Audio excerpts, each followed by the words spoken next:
ابو صالح نے بیان کیا اور ان سے ابو سعید خدری رضی اللہ عنہ نے بیان کیا کہ رسول اللہ صلی اللہ علیہ وسلم نے فرمایا، قیامت کے دن نوح علیہ السلام کو بلایا جائے گا۔ وہ عرض کریں گے، لبیک و سعدیک یا ربی۔ اللہ رب العزت فرمائے گا، کیا تم نے میرا پیغام پہنچا دیا تھا؟ نوح علیہ السلام عرض کریں گے کہ میں نے پہنچا دیا تھا۔ پھر ان کی امت سے پوچھا جائے گا، کیا انہوں نے میرا پیغام پہنچایا تھا؟ وہ لوگ کہیں گے کہ ہمارے یہاں کوئی ڈرانے والا نہیں آیا۔ اللہ تعالیٰ فرمائے گا نوح علیہ السلام سے، کیا آپ کے حق میں کوئی گواہی بھی دے سکتا ہے؟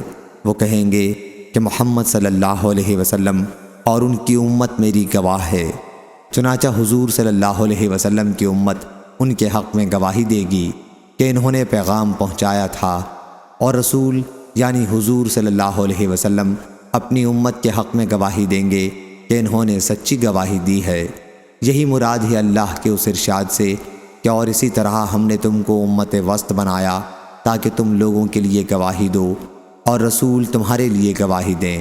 آیت میں لفظ وسط کے معنی عادل، منصف، بہتر کے ہیں۔ صحیح بخاری حدیث نمبر 4487۔